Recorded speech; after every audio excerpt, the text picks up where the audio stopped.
This budget hearing conducted by the Committee on Appropriation Adjudication will now reconvene with the Department of Land Management. I want to thank everyone for your presence here today. As we continue the budget process for fiscal year 2019, we face overwhelming challenges due to the Trump Tax Act impact on the government of Guam's revenue stream. Given such austere times, we found it prudent that the Committee on Appropriations have a different tone and approach to the budget process. The continued implication that past patterns of appropriation levels will no longer be taken as a given. Prior to this hearing, I sent a letter to each agency requesting present today, asking you to provide testimony answering specific questions relative to your agency's missions, how you measure the achievement of your missions, and other relevant matters. In prior fiscal years, the committee has taken an incremental budget approach and has had requested your agency to justify any additional funding above your existing funding level. For this fiscal year, we are engaging in a different mindset. I call it zero-based budgeting, but my staff keeps telling me it's not, which does not start from the prior year's fiscal funding year level to justify next year's funding level. Rather, it takes a deeper look into each agency's budget from the ground up. Given the likelihood of decreased revenues from these funds, which funds government services for our people, we must take a closer look at each and every agency of the government and not be bound by what we have always provided in the past. With that, I invite the director to come forward and be joined by whoever it is you wish to have assist you. Yeah, why don't you do your, go ahead.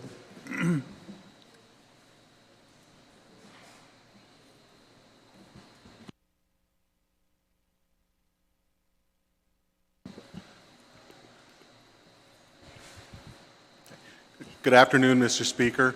My name is Mike Borja, the Director of the Department of Land Management, and in today's hearing, I will later have the members of the Ancestral Lands Commission and the Chamorro Land Trust Commission commissioners as well when we talk on their specific section of the budget. With me today is my Administrative Services Officer, Virginia Flores, and my Program Coordinator, Joseph Cruz, who do assist me with the preparation for the budgets for the entire Department of Land Management, the Chamorro Land Trust, and the Guam Ancestral Lands Commission. I'd like to just go ahead and read from my testimony that we submitted earlier to this committee. The Department of Land Management would like to extend our gratitude for the opportunity to present our fiscal year 2019 budget request, which also includes the Chamorro Land Trust Commission and the Guam Ancestral Lands Commission. We submitted our budget request to the Bureau of Budget and Management Research on February 22nd, and it was certified on March 26, 2018. In my testimony, you'll see a chart that basically shows describes in my narrative that we're requesting an appropriation of $4,561,915 for its operations of the Chamorro Land Trust Commission, the Ancestral Lands Commission, and the Department of Land Management. More specifically, $3,085,353 is requested from the Land Survey Revolving Fund, and approximately $2.7 million is for personnel costs, $308,000 for operations, and $18,000 for utilities. $1,042,177 is requested from the Chamorro Land Trust Operations Fund, and approximately $732,000 is for personnel costs, $310,000 for operations. $434,385 is requested from the General Fund, and approximately $61,000 is for personnel costs and $373 for operations. The core mission of the Department of Land Management is to maintain and effectively manage the destiny of all public lands, considering the social and economic factors, in addition to ensuring an effective management, regulation, and control of developments determined to be in the best public interest for its continued social and economic welfare. I've listed what our mission is, and that's to administer the map review process to ensure that all surveys conducted on island meet the standards set forth by regulations, and to maintain an island-wide horizontal and vertical control networks, maintain an accurate land cadastral program, administer and facilitate resources on public land status involving acquisition, disposition, registration, and land use development, and to provide technical and administrative support to the Guam Land Use Commission, the Guam Seashore Protection Committee, the Guam Natural Resources Board, and the Application Review Committee. We also record all instruments or documents related to land transactions and issue certificates of titles to all public and private lands.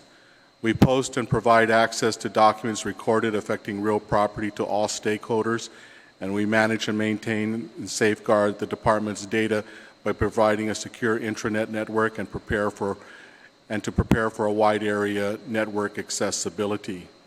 There are 6 divisions identified as the Director's Office, Land Administration, Land Planning, Land Survey, Land Records, and the Geographic Information Systems. The Governor's Advisory Number 9 merged the Chamorro Land Trust Commission and the Guam Ancestral Lands Commission with the Department of Land Management. In the Director's Office, it is responsible for the overall direction of the department. Any and all requests from the public and private and public sectors are received by the Director's Office and disseminated to the proper division for completion. Furthermore, the Director's Office provides the administrative support to all the other divisions.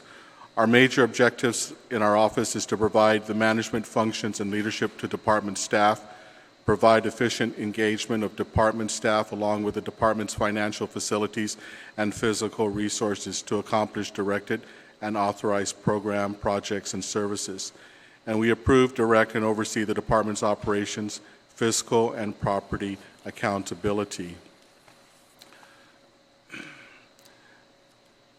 You'll see a breakdown of the Director's Office and the Administrative Support Unit of all the salaries, benefits, contractual obligations, rental, supplies and materials, drug testing, and miscellaneous and other telephones. In our Director's Office, we have full-time employees of 8. We were authorized 8 last year, and so that's a variance of 0. General funds that support the Director's Office, $343,292 comes from the general fund, and that's for the office space rental. A total of $906,612 is requested for the Director's Office from the Land Survey Revolving Fund for fiscal year 2019 operations, which is $120,492 less, or 11.73% less than fiscal year 2018 from its authorized amount. Approximately $423,544 will fund salaries and $156,000 for benefits for 2 unclassified employees, namely the Director and the Deputy Director, and 6 classified employees. The $326,667 will fund operations and be allocated as follows. Contractual will be $91,000, office space rental $186,402, supplies and materials $23,532, miscellaneous is $7,200, phone is $18,340, and that's for the entire department. The additional $343,292 requested from the general fund is a rollover request from fiscal year 2019 and will fund DLM's office space rental. The Land Administration Division is charged with the duties and responsibilities relating to the administration of all government land and to promote and sustain the through effective public land management and administration. It's also the development of public lands deliverables and uniformly dispose of returned surplus public lands, to acquire private lands at fair market value through negotiated purchase and for public purposes. A total of $256,843 is requested from the Land Survey Revolving Fund for Land Administration 2019 budget, and personnel costs is $14,553, or 6% greater than fiscal year 18. The amount requested will fund salaries, and that will be $186,728. with benefits being $70,115 for 4 classified employees, and there's no change in variances in the number of full-time employees. Please note that 1 classified position was recently vacated, and land management will be recruiting for that position immediately. Land planning. This division is tasked with providing support to the Guam Land Use Commission in ensuring for the orderly growth of Guam. This division coordinates past, present, and future development into meaningful and integrated directions for the protection and enhancement of the quality of life on Guam. It encourages the most appropriate use of land, collects information and data as they relate to building permits, inspection reports and occupancy permits, business licenses, and all land parcels for the purpose of ensuring that such permits and licenses comply with the 18 legal mandates of the division. A total of $550,358 is requested from the Land Survey Revolving Fund for the Land Planning Division's FY 2019 personnel costs, which is $23,000 or 4.49% greater than FY 2018. The amount requested will fund salaries of $402,664 and benefits of $147,694 for 7 unclassified positions. And again, there's no change in the number of employees. The Land Records Division is responsible for safeguarding all recorded documents and to ensure all documents are scanned and readily available for any and all stakeholders' usage. It issues certificates of title to all landowners, and it records all land instruments affecting the ownership of property, and it creates abstracts of title for land registration. A total of $541,872 is requested from the Land Survey Revolving Fund for Land Records Division's FY 2019 personnel costs, which is $15,000 or 3% greater than FY 18 authorized amount. The amount requested will fund the salaries of $394,000 and benefits of almost $148,000 for 9 unclassified employees. Again, there is no change in the number of full-time employees. The Land Survey Division is tasked with surveying public lands, acquire certificates of title through the land registration process, and establish and maintain island-wide horizontal and vertical control networks, develop and maintain an accurate land cadastral program, and efficiently administer the map review process to ensure all surveys conducted on island meet the standards set forth by regulations.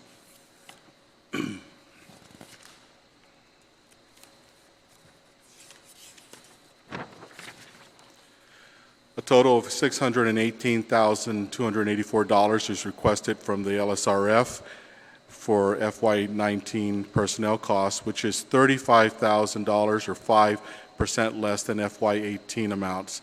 The requested will fund salaries of $453,924 with benefits being $164,000.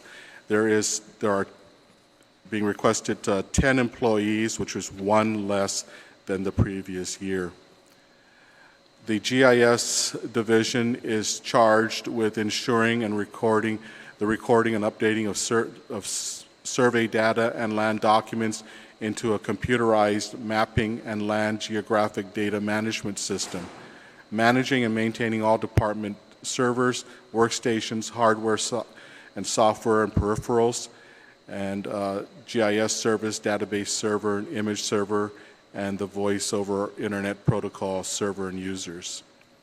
A total of $211,384 is requested from the Land Survey Revolving Fund for this division's FY 2019 personnel costs, which is $5,620 or 2.73% greater than FY 18. The amount requested will fund salaries of $157,968 and benefits will be $53,000 for 5 classified employees. Again, there's no change from previous year. For the Chamorro Land Trust Commission, it is tasked with administering... Why don't we stop with that Okay. part and then do the Chamorro Land Trust when you have the chair up and the various chairs up? Sure. couple of questions. Sure. The governor's executive budget request has option 1 and option 2. Can the department operate its current level under the option 2 budget? Well, this is what this one is based on, is on the option 1 budget. We, in the past several months, have actually reduced our rental by reducing the space that we're actually occupying. We completed the entire move of the department.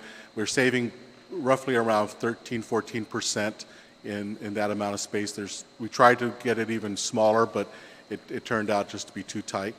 But we have already reduced our rental. That will come out, I don't have the actual dollars, but it'll be roughly equal to the same amount in percentage for the rental that we're going to be saving on this. We also eliminated 2 limited term appointments when they were had expired in February. We had to release those 2 employees, so those are less staff on hand. Now, in previous budget years, especially the fiscal 18, which was just a mirror of fiscal 2017, it was exactly the same as for the 2 years. What that caused us to happen was we had to dig deeper to make other cuts just to be able to handle the normal increments in personnel costs. But we've tried to squeeze wherever we can. I don't have a travel budget.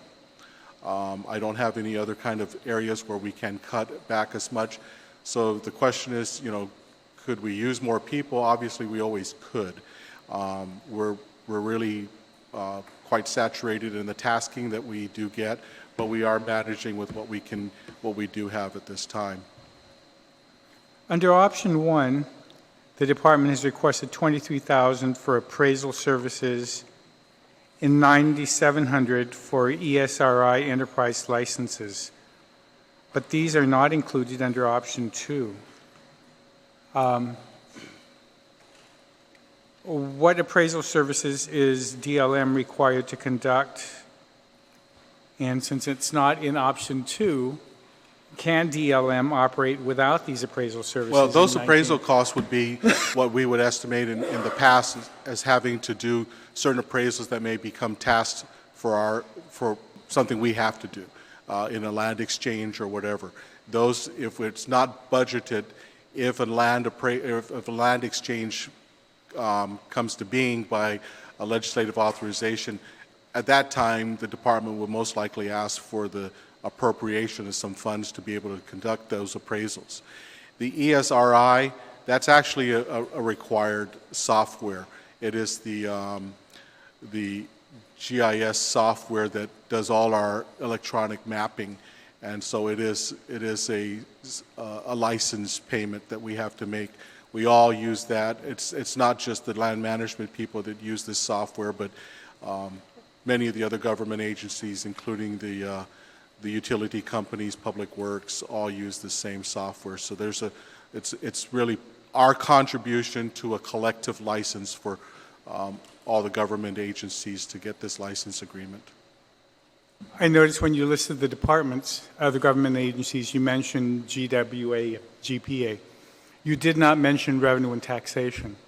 Does revenue and taxation participate in that? In the ESRI?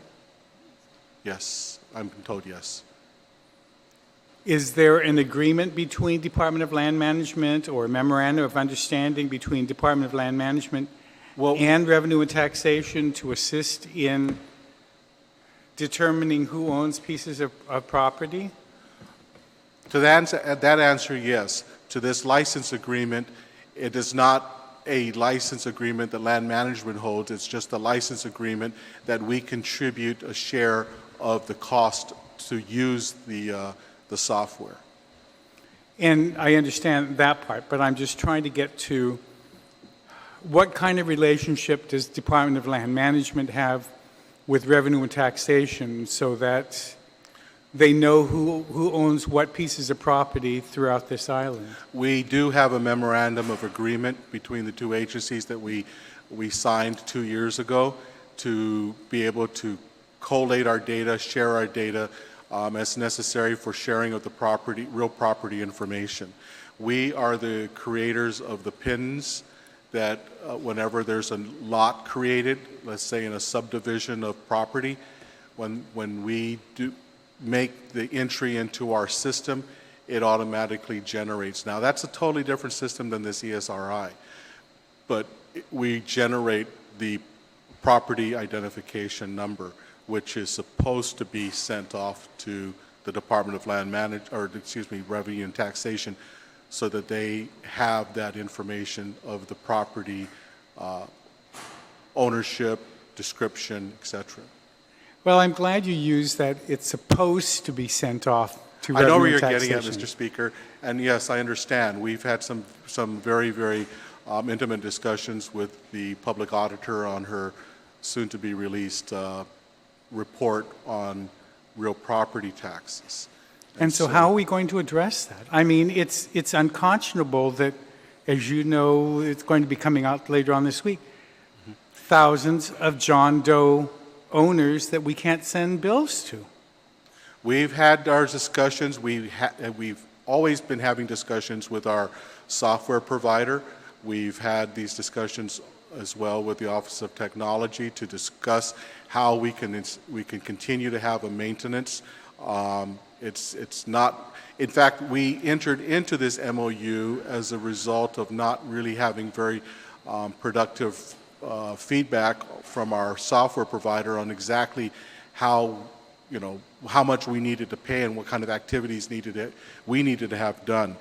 There is a glitch within our system that we all understand. We've been trying to get that corrected, and today it still remains uncorrected, but in the process of both Rev and Tax and the land management understanding what these issues were, we were trying to find a cooperative effort between ourselves to be able to still assemble this information in a way and share it together so that they had the PINs. But it's not perfect, and it hasn't resulted in exactly the best product to date, although we have been trying to work at it. We had discussions as a result of these meetings with the public auditor with, we attempted to have discussions with our software provider, and he didn't show up, but instead we met with the Office of Technology to talk about this thing specifically, since we really needed their input directly into this whole matter, because it's a matter of not just our software. RevTax doesn't use our software, but the software they use somehow is supposed to merge with ours. And so there's these issues of different softwares needing to interface. And that's beyond our scope of what we can do. In fact, the information we can obtain from our own system is extremely limited and frustrating. It's not what we want. We actually want to have 100% control over our database, which we don't believe we have today. How is that possible? You don't have control of that. Excuse my ignorance in not understanding the technology, but how is it that you say that you don't have control over that technology? The softwares are proprietary, and that's the problem that we have. I think that's the problem that other agencies may have as well. And so you're at the mercy of the software provider. Now, it's not what we want, and it's been my discussions with them from the onset when I came in this job 4 years ago to try and resolve these issues to get the data. We know that the data can be used in a variety of different ways. We've seen the demonstrations. We've asked for that ability. We've asked for the amounts that we need to pay to do this. We've never really gotten anything back after all these years, even through coordination with OOT. These are matters we've constantly brought up. Now, I'm not trying to throw anyone under the bus. We've been trying to find a way to do this. And again, we entered into this MOU, or this MOA with RevTax to try and find alternate ways to be able to relate the information, because the information is necessary to come back to the Department of Land Management in the sense that CLTC needs to collect the property taxes that are paid on the leased lands. and that was the way for us to go out and find the, know who owes what, and then take it upon ourselves to be responsible to find these lessees, whether they're agricultural, residential, or commercial, and ensure that they're collected. We'll deal with the Chamorro Land Trust tax issue when we get to the Chamorro Land Trust, but just all the other private landowners, how is it possible that you guys have different languages spoken at ITC and a different one at Barricada Heights, and we can't get the two together? How? Well, the John Does, we're not exactly sure who they all are. Some of them could be CLTC leases that were never recorded, and so the data that they have there is not inputted. And in fact, CLTC leases didn't have land descriptions for those leases that were technically correct. They didn't describe a piece of property in its legal description. Instead, they described it as a portion of. So again, there's Rev Tax would not be able to know who has what part of a land in order to determine who's using. Now, that's one of the things that, you know, you want to discuss CLTC later on, and I understand, but there's this mix here that we have to talk about, because land management is intimately involved in trying to ensure that the descriptions of properties are correct all the time. And that's how PINs are also created, by a survey map that depicts a true piece of property, not in a lease that describes something that's an abstract. And then when it's not recorded, that document was never then forwarded on to Rev Tax. Anything that's recorded in land management, when it deals with the description of properties, such as deeds, anything that deals with the property, once it's recorded, a copy of that does go to Rev Tax for them to the real property people, so that they can use that to verify that the information has been uploaded through us as well. So the information is going in two different ways. How much would it cost? You mentioned earlier that the cost of trying to deal with your software provider to be able to get the two departments to talk to each other. What is the cost of that to try to get them to talk to each other? I mean, it would seem to me that's what we're trying to determine. Yeah, well, I'm trying to determine, because to me that would be more important than the 3,000 SIMTAC or ESR or ESRI. I need to know how much it's going to cost you to be able to get a system that revenue and taxation can speak to, can migrate into theirs so that they can talk to each other, so that we can collect all the taxes that are due. If I had to put a guess, it would be in the neighborhood of $60,000 to $100,000 per year. Okay, can you get a vendor or whoever you're to put in writing how much? And we have been served for the last 4 years making that attempt. And that's why we've even had to bring in Office of Technology to get this down in writing, so that we would put forth all our needs and what we want to have happen, because there's other things that are not working within the system. The part that you'll see in the report is the discussion of the unit level of a land. In other words, the condominiums. We don't have the ability to enter condominiums. So you know that the property belongs to a unit, but in that one piece of property, you could have many separate privately owned units. So we're trying to get that. But I'm trying to figure out, then who provides the information to GWA and GPA? Well, that's a totally different thing. This ESRI is a like you see many times. If you go into the land app, you look at an overview, a satellite view of Guam, and you'll see lots. That's what the ESRI pays for. That's but what does GPA and GWA have? Well, they take same thing. That's the digital element of the mapping.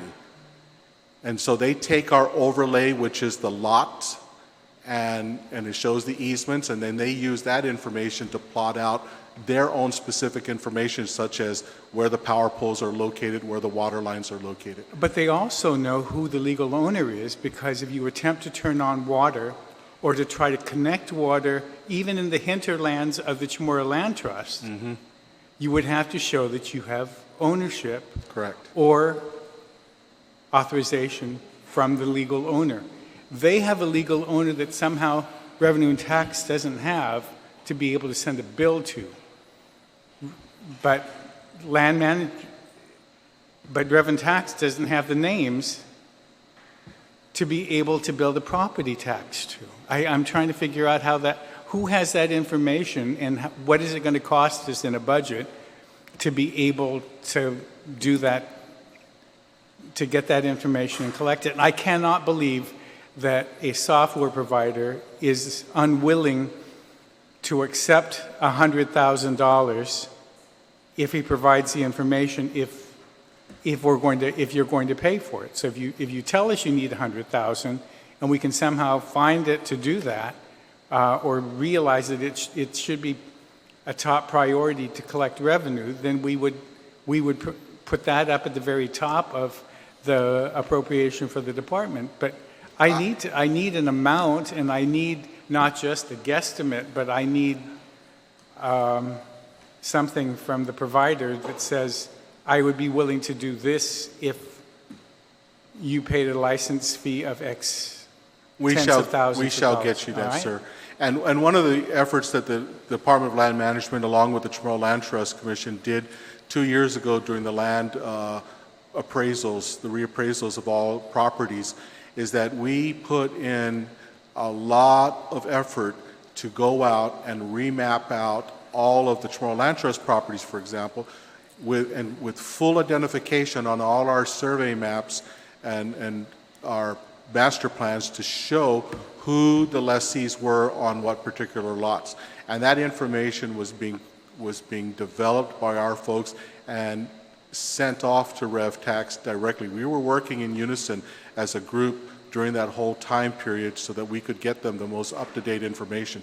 What we thought was going to be a project that was going to last several months turned into a whole year.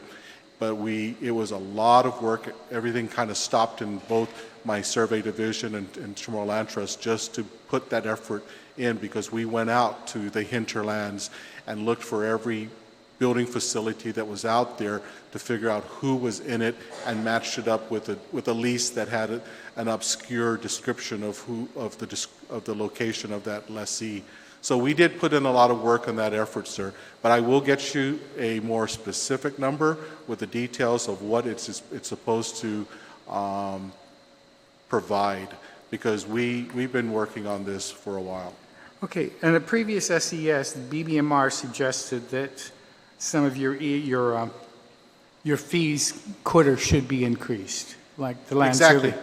Have you spoken to them, and would you tell us today which fees you would be willing or think ought to be or could be increased? The fee schedules, I would really like to wean the Department of Land Management completely off the general fund. It should not be there. Unfortunately, our fee schedules are behind the times. It doesn't cover some of the costs of the services that we provide. And the fees schedule for the Department of Land Management is not a function of the administrative adjudication law as it probably should. It was actually passed by public law. So the only way to be able to change that is through public law. And we do have, draft legislation that I know we've spoken with our chairman about, but we do propose and request that our fee schedules be looked at to enhance the revenues for the land survey revolving fund, because my goal is to remove the general fund requirement that we have to receive. Now, I was looking originally at a 4-year program to do this, to just gradually increase the fees over a 4-year period to completely wean us off the general fund. But with the recent change in the tax codes, it probably would be better just to take that stab at one time and get that done with. In option 1 and option 2, the meetings for the Guam Land Use Commission, you have in option 1 $50 a month for meeting twice a month, and in option 2 you have them only meeting once a month. Really, how often are they meeting? They're usually can be scheduled for twice a month. Okay. No, I mean, we need to Yes. know that No. so that Yes. we budget appropriately. If they're meeting twice a month, then tell us so that. Right, but if we had to find a place to cut costs, then we would require them, to meet once a month. Okay, under Public Law 29-135, you guys are given the authorization to borrow to construct the DLM building. What's the status of that authorization, if any? In early 2017, Gita assisted us in putting out an RFP for a loan. There was only one respondent, and it was determined that the respondent's costs fee schedules were greater than what was authorized by law, so the RFP had to be canceled. In the process of going through this, we also had to look at whether or not the amount of money we borrowed was going to actually build the building that we had already gotten blueprints for because of the increased labor costs. And what we discovered was that we would have to value engineer or re-engineer the entire building completely to change it just to be able to meet those costs. $15.75 million that was authorized for borrowing would not build a 5-story building today. And so that was the problem that we had. We were looking at cutting that down to $12 million so that $3 million could be available for equipment, especially for a state-of-the-art filing system for our land records. But in the process, I mean, we called back the architect and he gave us some other ideas on what could happen in the construction of the building to reduce the cost. But we were actually looking at even having to reduce it from 5 stories to 3 stories. But because the RFP criteria was not met by the respondent, the RFP had to be canceled. When that original authorization was made, DLM barely had any rental costs because we were at the Leon Guerrero building. We're now paying almost $700,000 a year in rent. Mm-hmm. If you were to use that as your annual debt service, how large a building could you possibly build for? Well, that's what we were definitely looking at, sir, but one of the issues I think that the lending institution had was, at the time, was whether or not that was enough. And, just that plus, they didn't want to go into the general fund and use any of that money or require any of that money to come from there. But that's what we were looking at to try to do. But when they saw that the actual payment, the repayment ability was not within our budget, and that it would probably require additional monies from the government, it caused a rise in their interest. Okay. And are there any, I know you're sharing space. Are you also sharing employees between the Department of Land Management and Chamorro Land Trust, either way, or? Yes, we are. Are their costs completely separated, or are they? Yes, they are. Like, for example, I think I have 2 people who are that work within the survey division that are funded by the Chamorro Land Trust Commission. They are the ones that create the surveying mapping schemes, because there's a lot of that kind of work that's required to be done for the Chamorro Land Trust Commission. So there is. Any other employees? How about the other way around? Are there any of their employees that are being utilized for land management? All the time. It's a full-time effort by the whole team.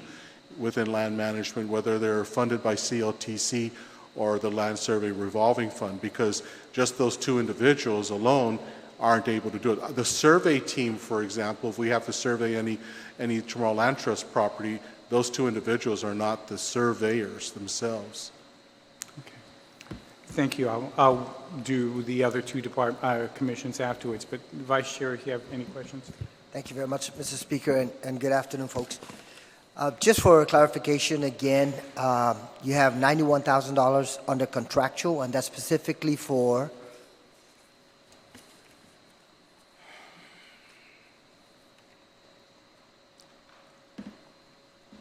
$900,000. 91,000? Yes, that's correct. The question again is you have under contractual $91,193 that you're requesting, and what is that contractual arrangement? Okay. In our budget submission, it comes out to predominantly the cost of our copying machines, postage. What's the 3CX purchase order?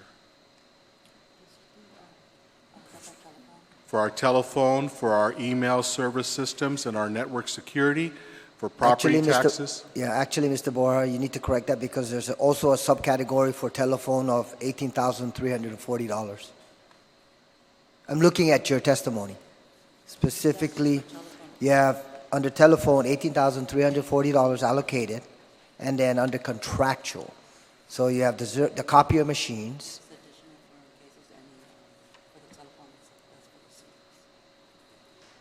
Yeah, the 18,000 is the service. The purchase order, there's a $5,000 purchase order for the maintenance of the telephone systems. And that's a monthly obligation? No, that's just an open purchase order for whenever there's a requirement to fix the network, the phone network system. So if there's any problems. So that's $3,000 for $5,000. or $5,000 for the repair of the network system. But then it doesn't add up to $91,000. Okay, well. What is your biggest contractual item?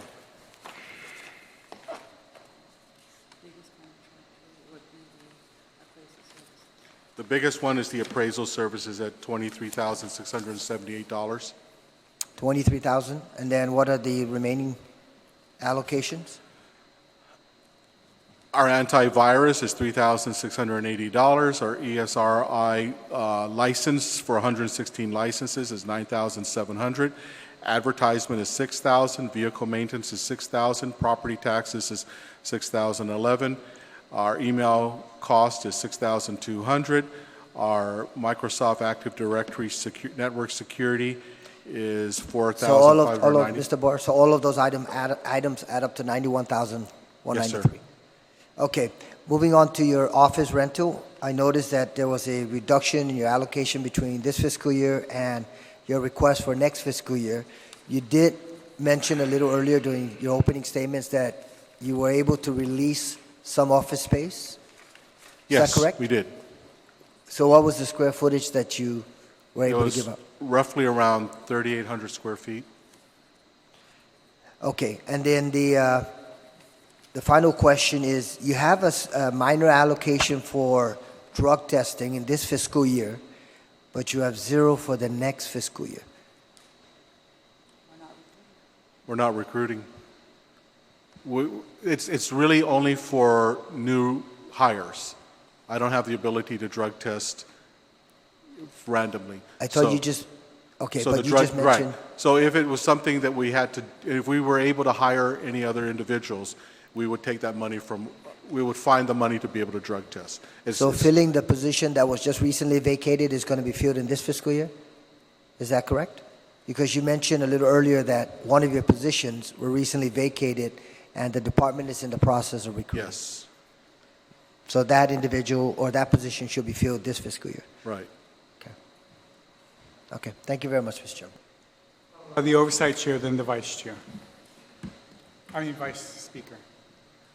I just have one question about, you have one critical position there, and that's the territorial surveyor. Yes, sir. And I understand that he's fixing to retire, and that's did I let the cat out of the bag? I didn't know he was going to be retiring. Well, Yeah. I mean, but he's, you know, okay, if he well, was my able point, to. my point is that it's a critical position. Correct. Is there a succession plan in place? Well, we had actually in a vacant position, we had asked to hire a second surveyor. But is there a succession plan? No. It did go out as when we were able to hire for we had advertised for another surveyor, and we didn't have any takers. The surveying profession on Guam is extremely limited, and it is dwindling, either through death primarily.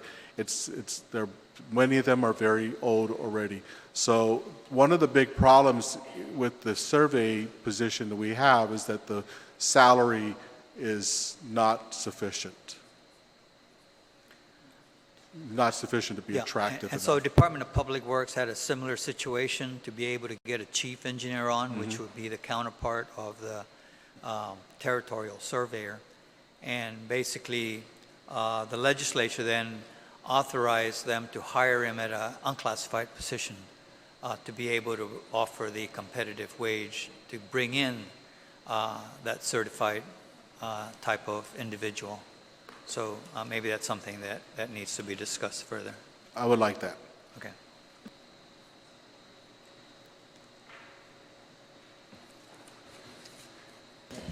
I just wanted to find out on this breakdown of the rental. It says up on the big table, office space rental, you reduced it by 39% between FY18 and FY19. But then in the next table, there's a director's office general fund, and it's $343,000.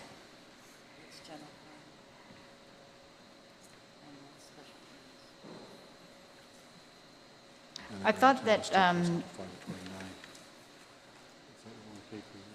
this first table was the overall rental.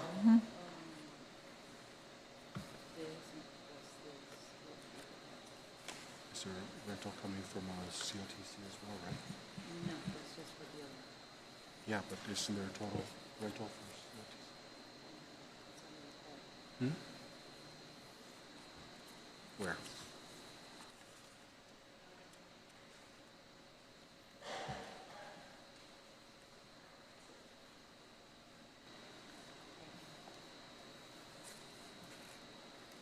I don't see it. The general fund, and then the other, right? So it comes out. 343,000 is from the general fund, and 186,000 is from the LSRF. Oh, okay. But so the LSRF is covering the rental for all the divisions except for the director's office. Is that right? And the Chamorro. So because the only other division that breaks out office space rental besides the director's office is the Land Trust Commission. Correct. So if you, all right.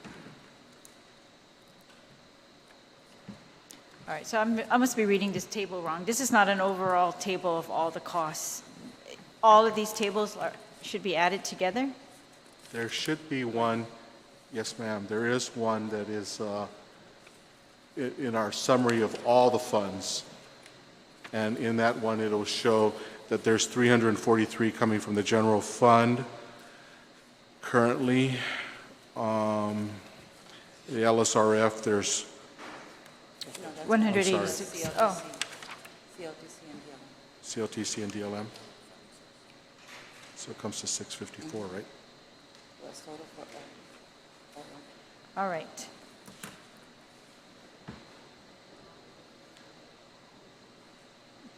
Because a 40%, I'm just curious about the 40% reduction in space was not made at the director's office then. It was made in other areas of the department.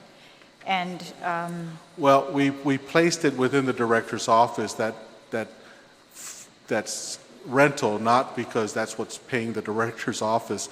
It's just the place to put it for okay, the general fund. Is All to right. put it into one lump right there and say this is what's paying for the whole land management, not the director's office separate. all right. When will you be able to give us an update on that, the building, new construction, whether you're able to revise the plan or you're able to look for I don't know, additional source of, Well, I'd like to look at trying to change our fee schedule so that the fees can actually be a little bit more to help pay for that as well. But one of the things that happened is that the department spent quite a bit of money 6 years ago or so to do the blueprints for this new building, and that is now stale. It'd have to be redone again because building codes have definitely changed, definitely the fire codes as well. So it would, I mean, I can give you a by feedback fees? on that. Sorry, by fees, what do you mean? Are Our- that similar to the fees we were trying to raise in that housing trust fund bill that got vetoed? No, this is our entire fee schedule. Our entire fee schedule. the Recording co- fees? No. Recording fees, but fees for doing, and you know, all the services we do. I mean, I can kind of just All give right. you, Has that begun or not yet? has the fee schedules been done? Has it begun? Have you begun to update those or to begin to? Well, again, the only way we can change our fee schedule is through through legislative action, because it was created by law, not. Yes, we tried to do that AAA. with the housing trust fund bill. Well, the Housing Trust Fund bill, I believe that was passed in your last session, and. Right, got and so- vetoed. Oh, okay, I'm not aware of what happened. Yeah, so I'm But just- that would be, you know, that would have raised a little bit of our cost, but it's not all of it. All right, okay, thanks. Thank you, Mr. It's Speaker. not raised some of our revenue, not our cost. I forgot.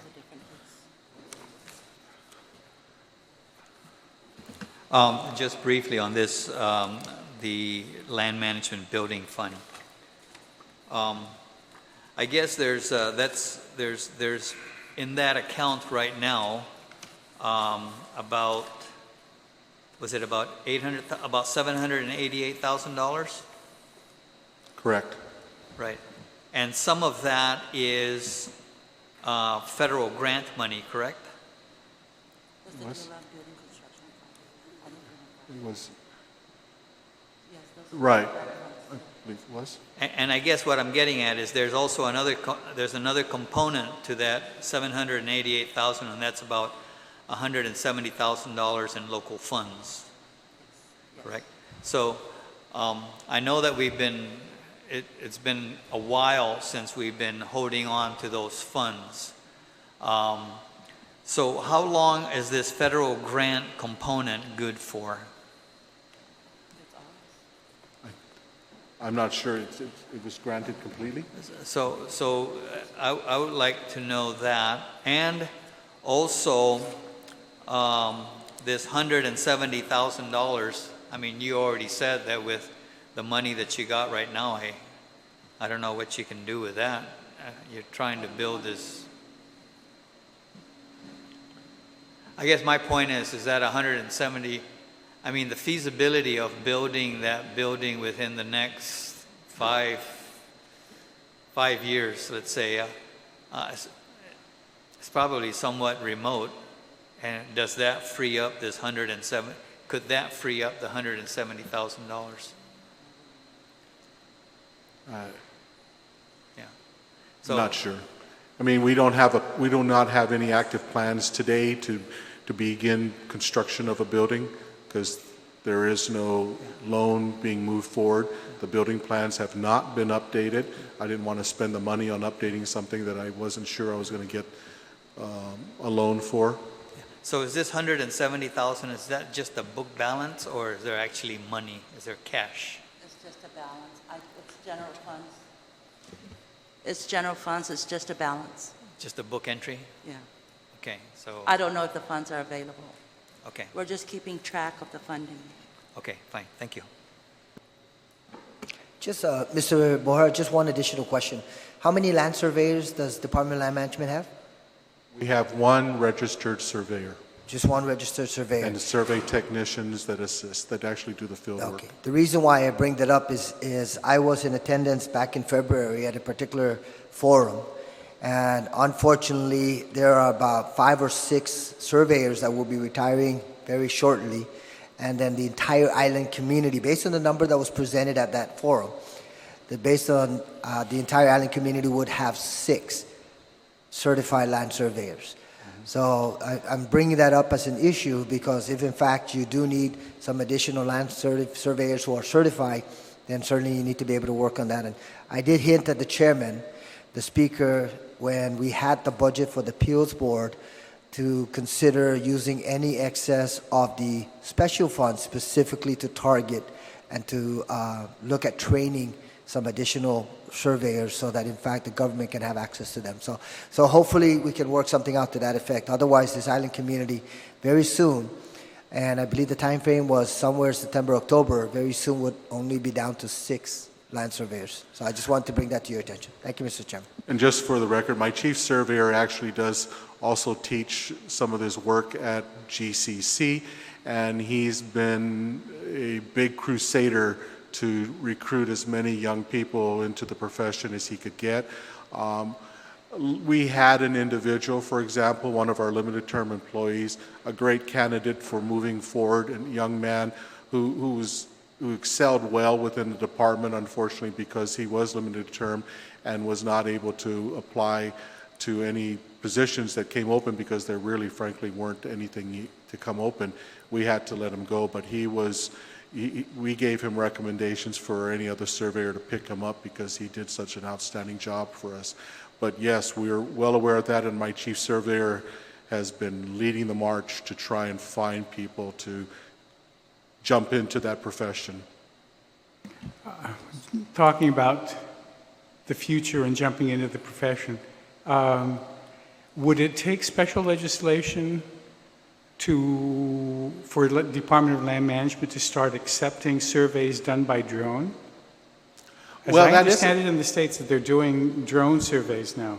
My chief surveyor actually goes to a lot of these conferences. He's a member of the Collective National Surveyors Organization, and that technology is moving to the forefront. It's not exactly still, the way some other kinds of surveys need to be done, but absolutely, we're looking for all kinds of ways to try and do it.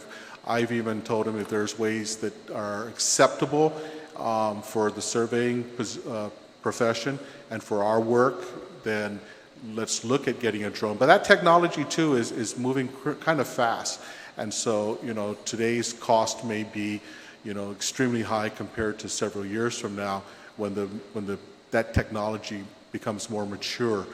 So we're looking at that. I know that these drones are being used right now for topographical surveying here on the island to do, like for example, in the quarry business, to determine the topographical layout of the land to see what was taken out. So it is coming to the forefront here, but we're keeping in touch with that kind of technology to determine that, sir.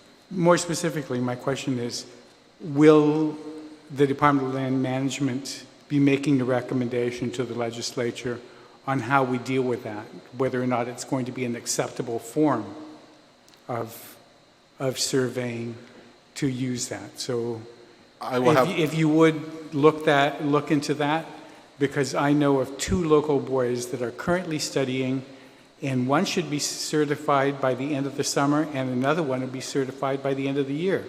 They're off island currently, but will it take special legislation to have Department of Land Management accept that as an acceptable form of surveying, or somehow address it and send us a separate I'll get you some information, but we're keeping in touch. My chief surveyor actually is keeping in touch with that kind of development nationally as it's happening. Okay, thank you. I guess we can move on to the Chamorro Land Trust. Or GALC, whichever one you want to do first. Sure, we'll do the Chamorro Land Trust. please.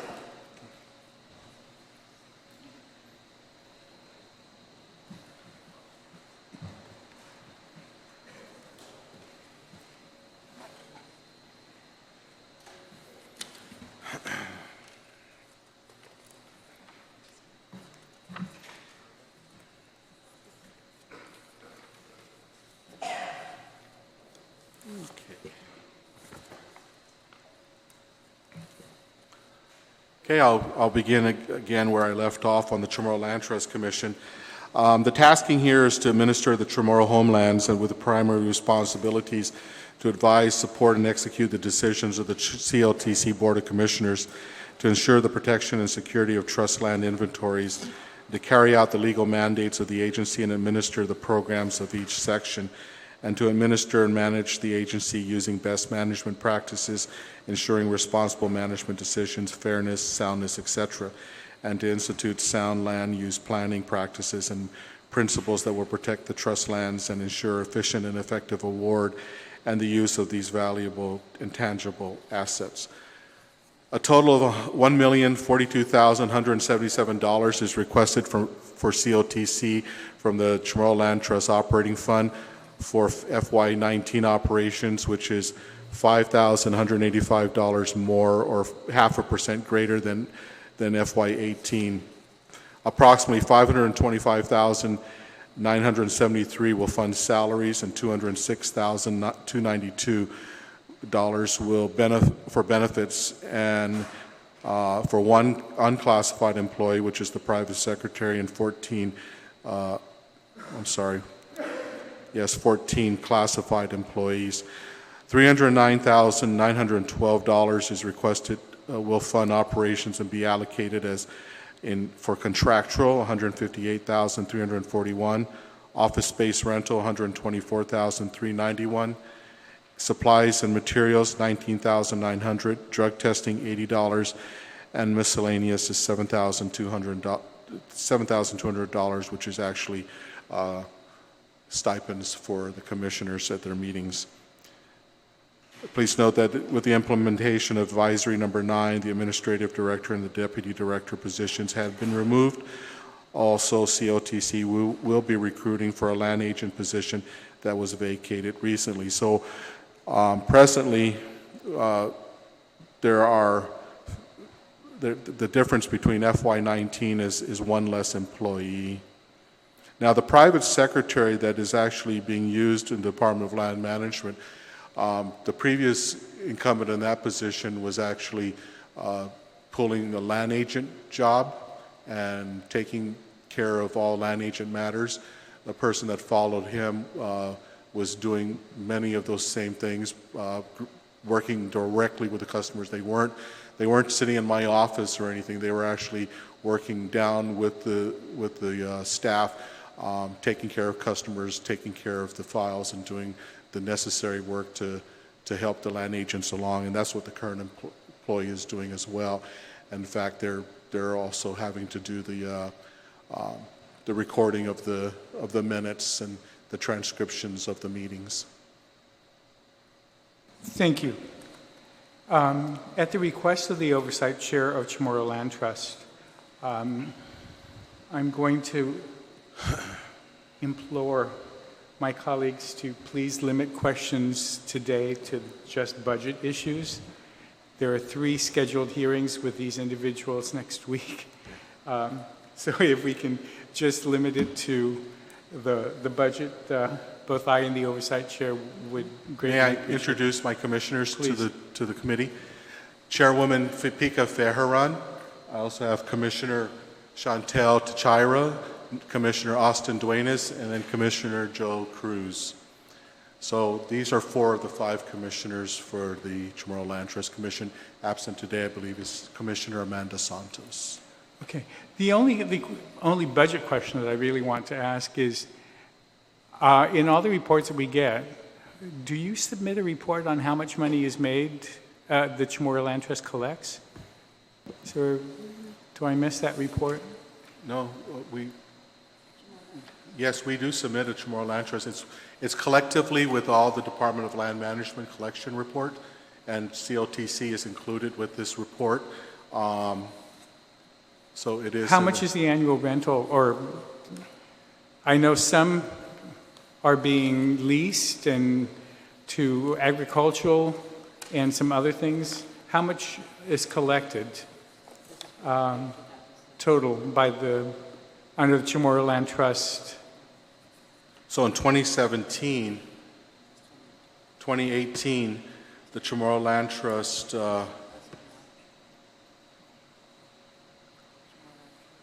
collected roughly $590,000. And what was that money used for? That all goes into, well, $563,000, that goes into the operations fund, which is what you are appropriating today. And then $25,700 collected to date for March, up to March. Last year it was almost $148,000. That went into the land survey, that went into the survey infrastructure fund. And how much of the collections from Chamorro Land Trust are spent for the rent of the building at ITC? Because I remember in the previous year, I was concerned about the inordinate amount of money that's being taken from Chamorro Land Trust to pay for the $700,000 that we were paying in rent at the ITC building, and that for the size of its operation and the space, square footage, I didn't have a chance at that point to ask about square footage that they're taking, why they're being forced to bear the lion's share of the rental for the building. They're really not. I mean, through the coordination with the Deloitte & Touche and the public auditor in our past audits, we've come up with an agreed upon amount based on the square footage that they're using. Okay, so that's been addressed, but their income for this last year was just under $600,000? No. Well, for 2017, the income for the entire fiscal year was about $1.5 million. 1.5 million collected? Correct. And though it's not in your testimony, can you send the committee a letter detailing how that 1.5 is spent? Sure will. Okay, over maybe the last 3 fiscal years?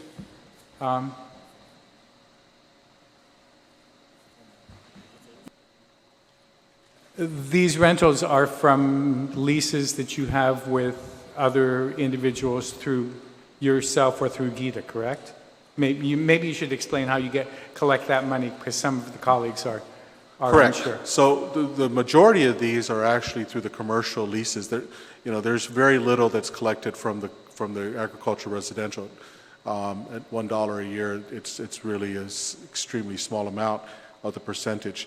So it's primarily through the commercial leases that have all been previously approved and done years ago. But no other leases except for Guam Telephone Authority have we done any other commercials. And so with the enactment of the CLTC rules and regulations, we have not gone to the part of actually entering into any leases through that system. We've done other parts of it to determine the lands to be used for commercial use. We have finalized our MOU again with Gita to take charge of finding users for lands that we have yet to give them. That MOU is circulating right now for signature. We actually had it expire so that we could discuss with them again the fee schedules, because we were not too happy with what it was. It's still roughly 14% up to a point in which they have concluded the payment of all the costs they incurred to take care of finding a lessee for a property, and then it reduces down to 10% after that. Would you provide us with a listing of the tenants that you're receiving rent from or lease payments from? Make it in excess of $10,000, so that way you don't list $1 ones for? No, we'll give you all the commercial ones. I mean, that's, Yeah, just the we do have commercial that list. list. Okay. And the amounts that are generated from each? Okay. And what the expenditures were? Okay? Thank you. My vice chair has some questions, the oversight, and then the vice speaker. And thank you very much, Mr. Speaker. I certainly understand what a budget hearing is in relation to some of the discussions and the questions that can be posed. So that particular request did not have to be presented. In this case, the Chamorro Land Trust Commission Fund generates about, you mentioned a little earlier, about $585,000? No. The 1.5 is the annual generation?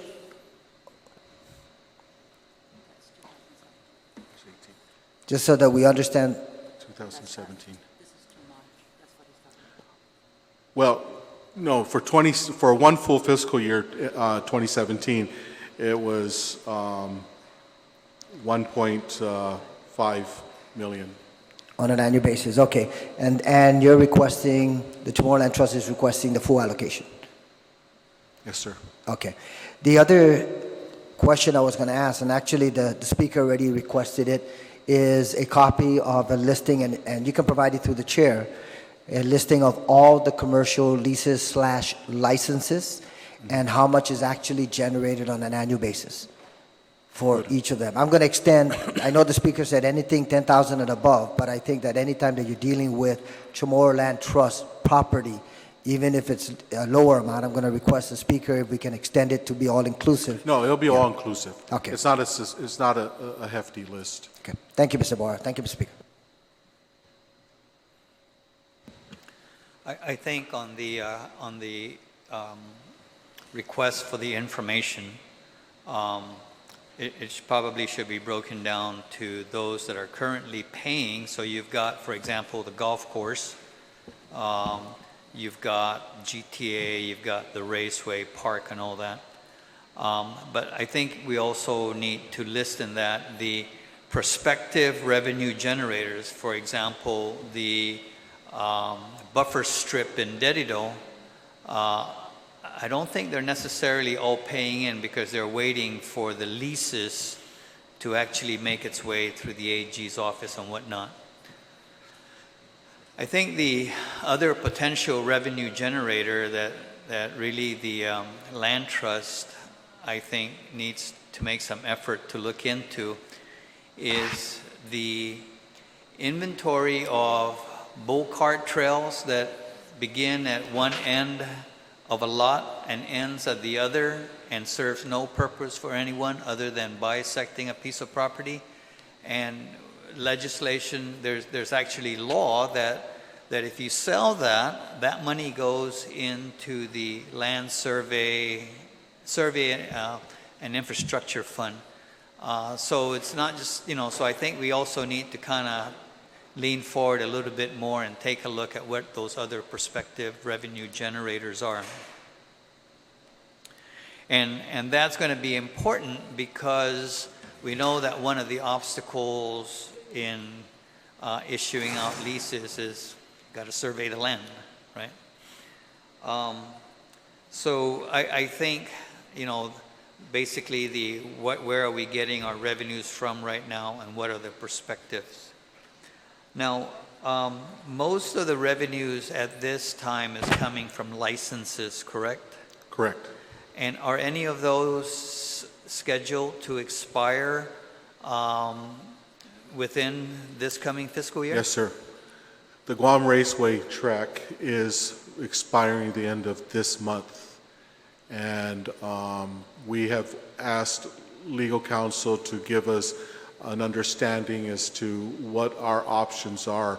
The commissioners in their last meeting voted by motion to allow for a month-to-month. We're checking into the legality of that right now. There is a process, probably through some kind of legislative authorization that would probably have to happen to do that. What we see in the raceway track is that the Guam Raceway track is we don't want to see that facility close. It's going to cost us money to shutter it up and protect it. from vandalism and from misuse. It provides a great service for many people on this island. It keeps a lot of this keeps illegal racing off the roads. And so we want to see that. Now, what the commissioners also voted to do was to move on a dual track system here to try and find a new lease. The first track is to obviously get legislative action like it was originally created by, but also to go through the commercial rules and regulations.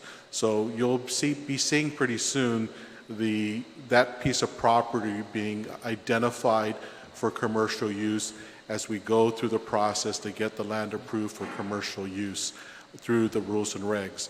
Now, simultaneously, if we can get legislation that authorizes the lease to be extended to the existing lessee, then that will, we're just going to go both ways, and whichever happens first is the way we have to go. But month to month, so they don't close down, and the facility can stay open and stay under care. We don't want to see the facility to be overgrown by jungle during while it's closed. What would you say is the total proportion of revenues that the Raceway Park generates in comparison to your total revenues? What's our monthly rent? Huh? The annual rent, or the annual? Monthly is $4,000 per month. So it's just $48,000. It's not a large amount. Now, if we went through the commercial That's rules. just on the lease, right? That doesn't Yes. include the potential when they have events, how much of a cut Right. CLTC gets. So it really could be more than the $4,000 a month, depending on Right. how many events. Well, part of the largest amount of the payment that they provided to us was through the extraction of any minerals, any of the coral, when they were excavating to build the racetrack.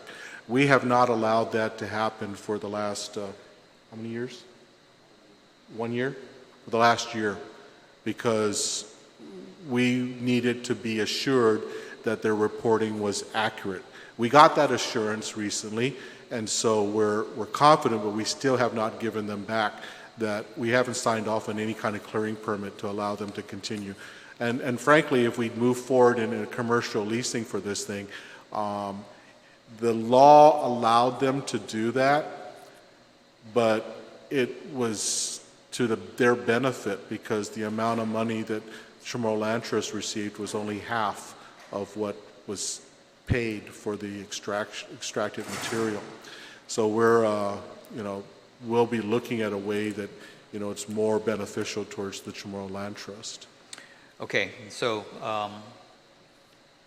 I guess that's an important issue we're going to need to get to. I'm looking at the decision package of what you submitted under the Chamorro Land Trust, and I noticed that for FY19, the projected level of number of residential leases drops by about 50%. I guess that's leases to be issued.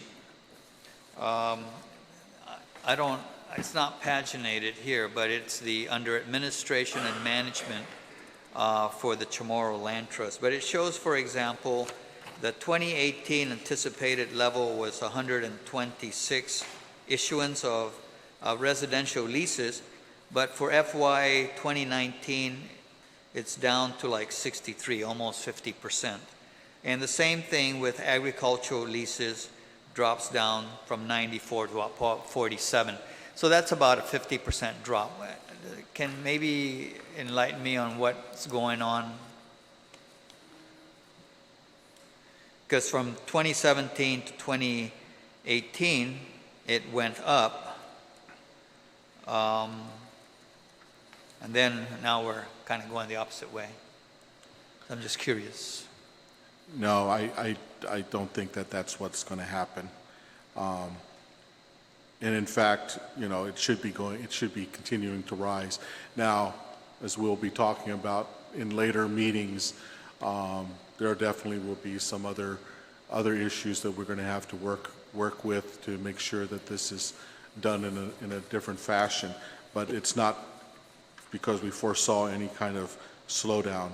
I think that they might have looked at it in a manpower process, how many different individuals can do it. But no, I believe it will be greater than that, and that this may have been a misrepresentation. Typo. On your contractual work, again, part of the Schedule B for the Chamorro Land Trust, there was $117,000 that is being budgeted for legal services.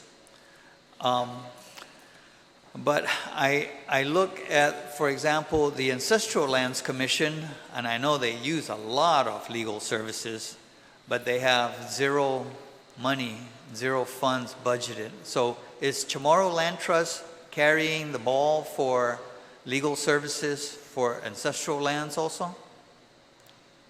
Yes, but the legal services that the Ancestral Lands Commission is actually using on a lot of their court cases is not even from this individual. It's from another Assistant Attorney General in the AG's office, not this AG. This AG is actually the one that's doing all the land registration for the properties that will become CLTC properties.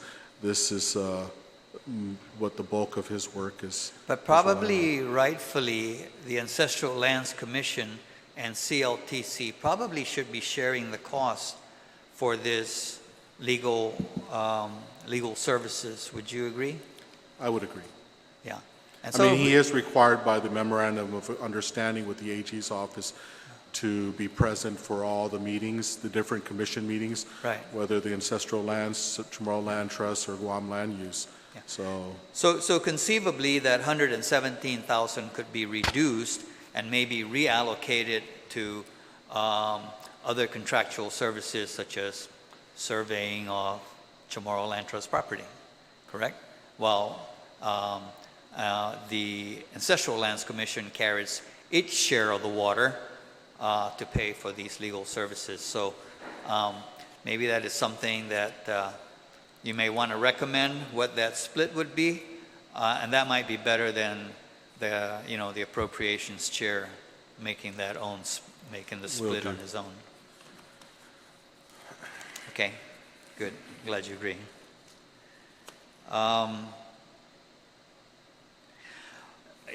In the budget, there's an amount of $1,100 for property taxes. I'm just kind of curious. What is this property tax? part of our rental agreement requires us to pay for the property tax that the building gets assessed. So what's the total property tax? I don't know what the total property tax the building gets assessed, but each tenant pays for its share, its occupied share of that as a percentage. Is this kind of like a pro rata share then for a land trust? Correct. It is. Correct. So it's not carrying the whole burden. No. Okay. And then finally, you got here $6,000. And again, I mean, 6,000 is 6,000, but for QuickBooks renewal, but you know, to the point of is land trust, again, kind of subsidizing other divisions. Because I guess the $6,300 for QuickBooks renewal, for every computer that you load the software on, you have to pay more, correct? Correct. It's throughout the entire network, but the plan here too is that every lessee is a vendor or a customer within QuickBooks. So, you know, Chamorro Land Trust is going to be, we maintain all the leases in QuickBooks. Okay. All right. QuickBooks was actually an accounting software that was approved by the Deloitte & Touche and the public auditor for us to, as a necessary element for the Chamorro Land Trust Commission to have a more sound financial management system, to be able to look at our all our activities and leases and to do our accounting. Okay. That's all I have, Mr. Chairman. I just have one question then. So could you provide us the proof that you said you've recently received regarding the racetrack accounting for the mineral extracting? And is the Chamorro Land Trust Commission receiving any other revenue from mineral extraction? I will provide you with the documentation from a civil engineer that was hired to do that assessment, and the answer to any other mineral extraction, no, we do not have any other kind of activities All right, doing thank that. you. Thank you. Where did my notes go?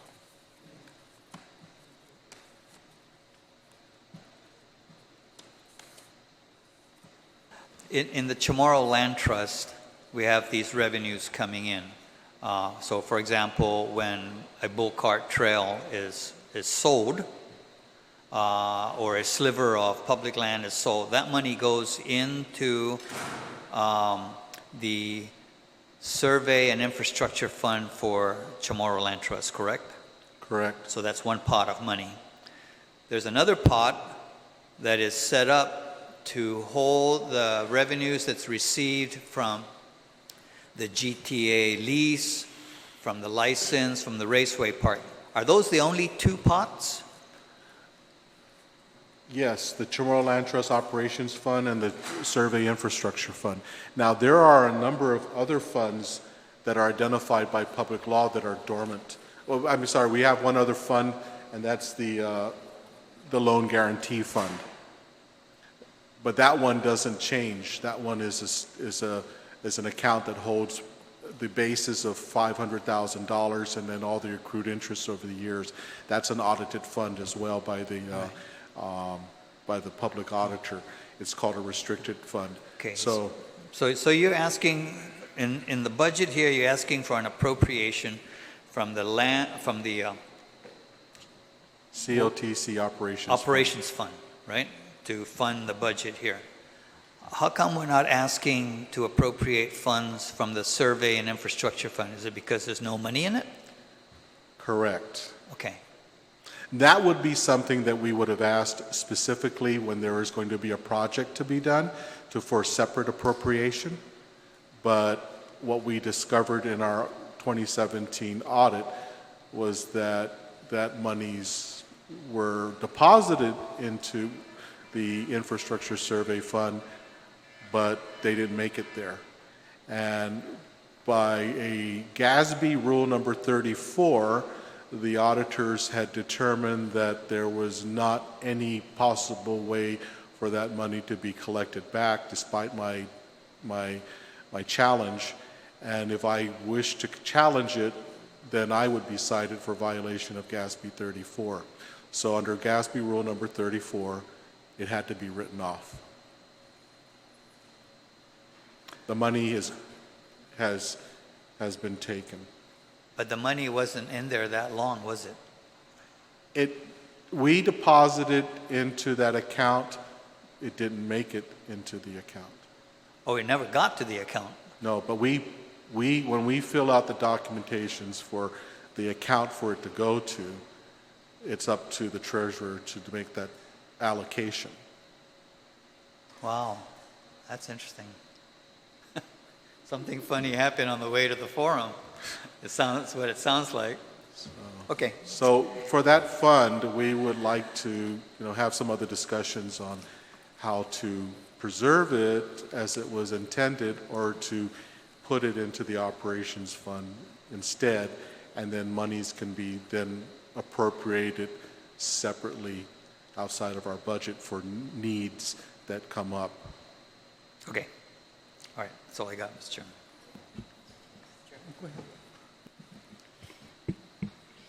Thank you, Mr. Borja. I noticed in your major objectives with CLTC, it is to monitor the property taxes and all the receivables. And I wanted to ask, though, I'm aware that some of the challenges that we have with property taxes is the updating of information when property is transferred to another property owner. A lot of times the records aren't updated on the rev and tax side of the house, although they may be current on the land management side of the house. So is that a concurrent effort with your records in general in upgrading not only what is owed under the CLTC properties, but also what's owed generally on all real property on Guam? Because I noticed that is a deficiency, at least from what I see on the rev and tax side. But who owns the update of the information on property tax bills? Well, there is supposed to be a computer interface connectivity between RevTax and Department of Land Management. And so when we receive a land record that's recorded, we update our system, and under the way it's supposed to work, it's supposed to update RevTaxes as well. We had this discussion earlier with the speaker about this whole problem, and we're working towards that already. We also provide RevTax with a copy of that recorded document as well, so that they could, have a way to back up and double check to see if the system got updated or not. That's extremely time consuming and a duplication of work effort on everyone's part. So, we are going to be looking and providing the speaker with an assessment of our software update and an estimated cost to move forward on this thing as soon as possible. We've already had this discussion with the public auditor regarding this matter, and we've taken it to heart. We had a meeting immediately after our initial meeting with the auditor on this issue to discuss this matter with our software provider, but we also instead had to discuss this with the Office of Technology to assist. I think the other gap that you have to explore is what you do with unregistered land, because I'm aware of that interface provision that you have, but unregistered land there's a whole inventory of unregistered land on Guam still, especially with those old estates, and that falls into the cracks, and sometimes to the detriment of the estate holders. And it does. And so the thing with unregistered land, whether it's public or private, in the public lands, lawfully, we're not supposed to be doing anything with it until it's registered. But in reality, there are actually some people that are on those public lands, unregistered public lands, with CLTC leases, which we're working at. We have gone through in coordination and collaboration with the Office of the Attorney General to resurrect all these cases that were put into the court system. They had gone through the whole entire process of documentations. And so we have concluded many land registration cases now and solved a lot of that, but there's still many more to go through. On the matter of private properties, that's really a private property owner issue, but they can't do anything with it either. So while they may not be able to get, or they're not paying property taxes, if someone would want to try and get a loan on it, it's probably not going to happen either, because the land has no survey, it's just missing a lot of things. And unfortunately, there's a lot of those areas, in certain villages that are unregistered properties, and so that process that the owner has to go through is a real lengthy process. And if you are in a probate type of situation and no administrator has been named, the land goes dormant because no one can really do anything on it. Yeah, that is an issue that we have to look at, because there are some situations that I'm aware of, even within my family's holdings, that and the challenge is always, what do you do when there is a filing, an old deed that goes back even to the 1940s, 1950s, but no actual survey and. Well, there is a process to go through that, and it does involve enlisting the services of a land surveyor to do the actual land registration survey, and then getting the title information on it so you can make the claim in court. But it is a lengthy process, and it can be a little costly. You're talking the expenses of a surveyor and the expenses of an attorney and the associated court costs. So it does cost money to do it, but it's still doable for those kinds of properties. Yeah, understood. And the conversation will continue later, because what it is at one point these people were able to pay property taxes and were getting taxed, but then when the interface happened, that's where the glitch in the systems occurred. And then that's what I'm referring to, but, Okay. you know, thank you very much. Thank you, Mr. Chairman. Mr. Bora, and thank you all for your presentation. Real quick, you know, the reorganization of land management took place more than 5 years ago, and that was supposedly to eliminate, you know, redundancies, look at efficiencies within these agencies that were merged. Are you able to report, you know, throughout the agencies and these redundancies that have been eliminated? I know there was positions that were needed to be phased out, things through attrition, but are you able to point out, or are you also looking at some of these positions of these other agencies that merged that would have to be restored?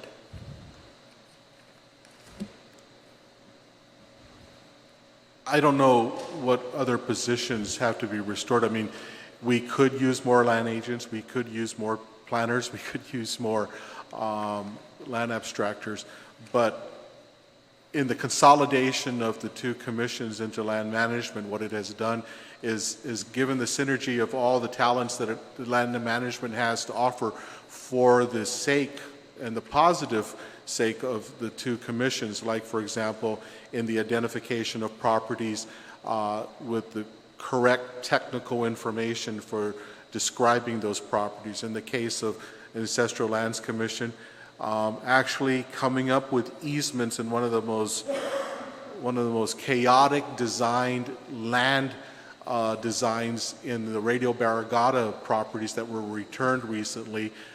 We had to come up with some kind of easement description for these properties, and to get you know, over 100 landowners to agree to this easement scheme. It's not the most perfect thing that there could be. In fact, it's probably the most inefficient looking set of easements, but it's what we had to work with. And it was through the efforts of, you know, being working with, you know, all the talents within land management to coordinate these efforts to get both of the commissions up to speed. And then likewise, you know, the talents within land management helping out to do whatever assessments that are necessary for the properties, whether it's to go out and do surveys or to create survey schemes for the different CLTC properties. Thank you. You know, Department of Land Management, I believe, Mr. Chair, was the first or the agencies that was able to merge the ancestral lands tomorrow and trust under Department of Land Management. And, you know, there was a lot of reason for that and pointing out what we'll do over time in eliminating some redundancies, creating more efficiencies. And this morning, and you know, the chair also spoke about certain positions or classified positions that may be able to oversee these agencies, and was there a need to restore these agency heads or that were prior to the merge? So I guess I'm just bringing this to light to see and learn too from these agencies that were merged under one roof, and see how other proposals are being worked on to consolidate or merge other agencies. But I appreciate your response. Thank you. Thank you. And thank you for all the commissioners for coming today. Your chair told us to spare you the questions today and save you for next week. Appreciate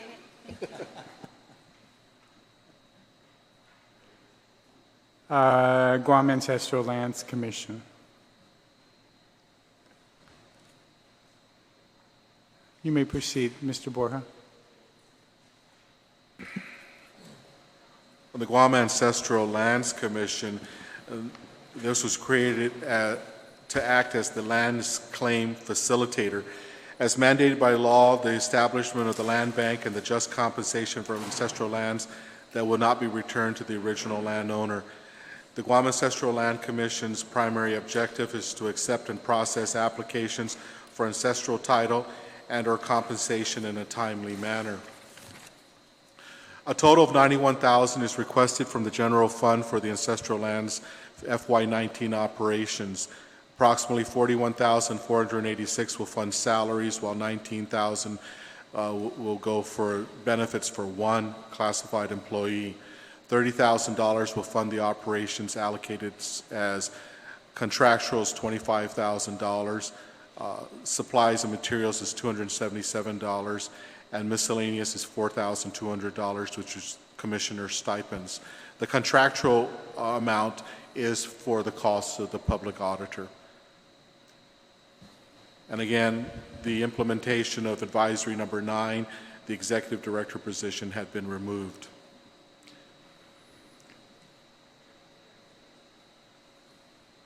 Today I have commissioners from the Ancestral Lands Commission, to include Chairman Tony Atta, Commissioner Ron Eclavea, Commissioner Tony Sablan, and Commissioner Louisa Wessling.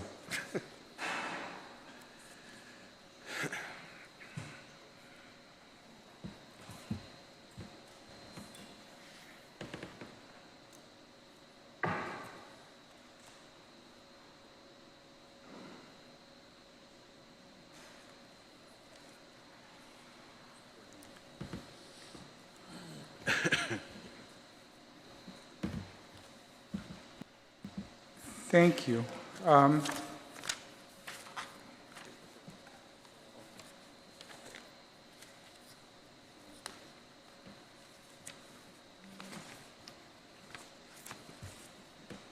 I noticed that the only difference between the option 1 and option 2 budget request from the governor is the request for the audit services. And you just mentioned that was for the public auditor to do the audit of the ancestral lands? Yes, sir. Okay.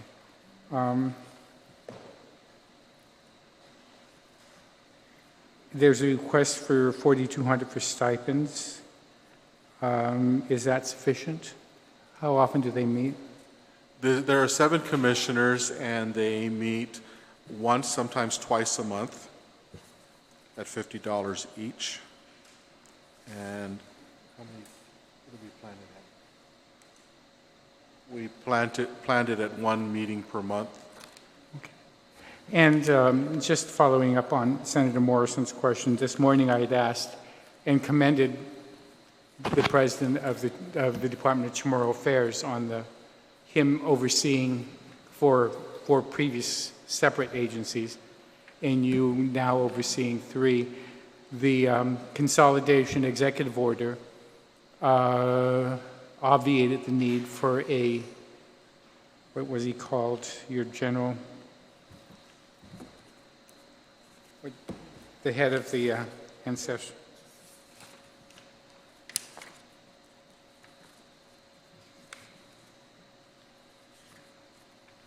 Obviated the need for the executive director. Can the department continue to operate without an executive director and just with the staff that it currently has? Well, I serve, and so does my deputy, primarily serves in that capacity to attend the meetings and to execute whatever the commissioners determine they need to move forward on. So. And is that efficient enough? It would seem to me that it's been doing well. Yeah, I believe it is. Okay, great. There were a couple of questions.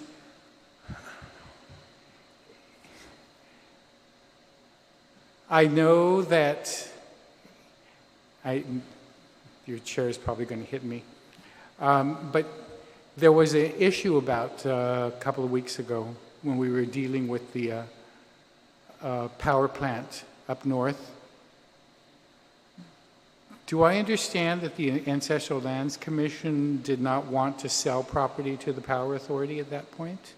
Was that information that was provided to me correct? Yes, the Guam Power Authority did did come to the commissioners at a meeting to make the pitch to ask for the purchase of the property, and the commissioners did not vote in favor of that. Okay. I think he wants to answer. Yes, please. Turn on the mic. Yeah, the consensus of the board was that a lease would be better for us instead of shrinking the size of the inventory of the properties. But GPA, when they first came out, they said they wanted 40 acres, but then up to 60 acres. You know, they wanted something that would expand to the size, so the larger size. So we did ask if we could meet again. We prefer that we wanted to talk about I guess we termed it, instead of a public-private partnership, it would be a public-public partnership where we would lease the properties and they can build the building. But the result was they came back and they said they could not match the life of the building to the life of a lease. And I guess during the same time they were looking at other areas. They ended up getting a property right next to the regional medical hospital from a private family. But there was other properties that GPA looked at. There was a property that was right across from Ukuru, but something prevented them from acquiring that property because of the noise pollution generated by a power plant, things like that. So we did have a conversation. We didn't just how do you say, close the door. We said we prefer to discuss a lease option, but then the next meeting that we scheduled, they didn't show up because they said they already found a property that they were going to buy. So, but... And the reason why I bring that up is, if memory serves me right, the Guam Ancestral Lands Commission was established for the purpose of receiving Crown lands and utilizing Crown lands either for sale or for, returning to the original landowners. And if not, if there were no original landowners and they were just Crown land, then it was supposed to be used to generate money to provide some kind of compensation to those of us who had property taken by the government but could not receive land, it was not going to be returned to us because it was being used. It was either under the airport or it was at the commercial port, and it was never going to be returned to us. And we were supposed to be able to get some compensation for that. And I understand the desire to have a lease, but it just seemed to me that if GPA came to ancestral lands, at least from the testimony that's provided, before it went anywhere else, it would seem to me that this ancestral lands lost $10 million.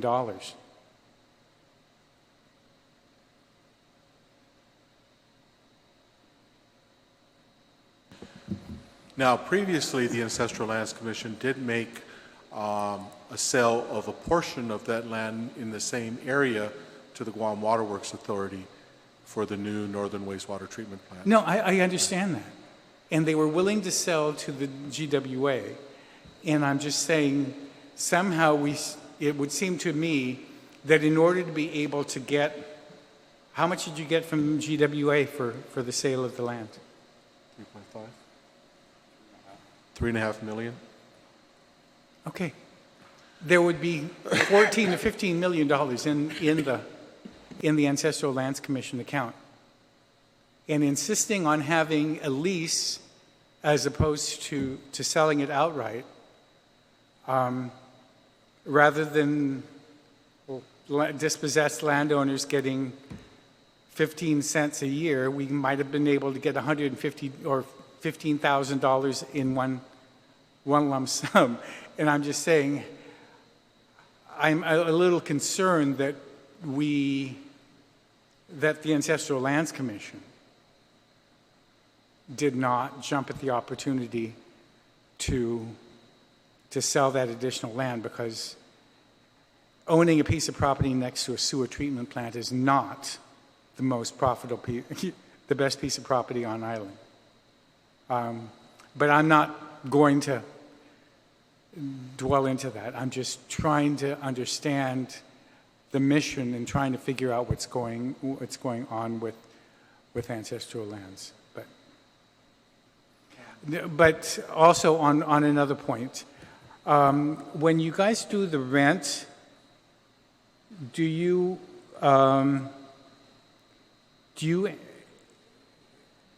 with commercial people on the ancestral lands rentals, do you use participation rent to determine how much the rent's going to be for a piece of property?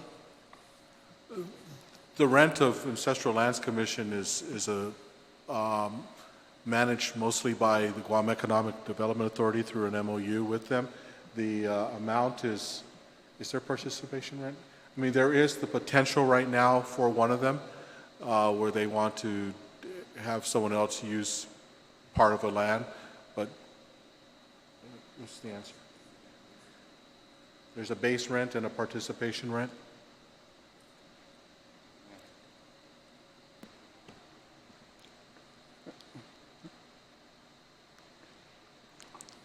Sir, Yes. You got the base rent and the participation rent part of the lease that we gave out was that if they make business out of that property, I believe it's 2.5% of what they make that we participate, that they give us an additional. And then there's also another section of the lease is that if they decide to sublease, then whatever that sublease is, the commission would get, or yeah, the trust fund would get 11% of that. So it's base rent, 2.5 for activity going on, and if they sublease, they still have to come and request if get approval that they can sublease part of what their lease land area is, and that's 11%. So that's we use GITA to negotiate that for us because you know. How much are you guys paying GITA to handle your lease? I mean your rentals. The MOU is at 14.3%. 14.3%. And have you guys done cost analysis to determine how much they've made for you or how much they're costing you guys? I mean, it would seem to me that you're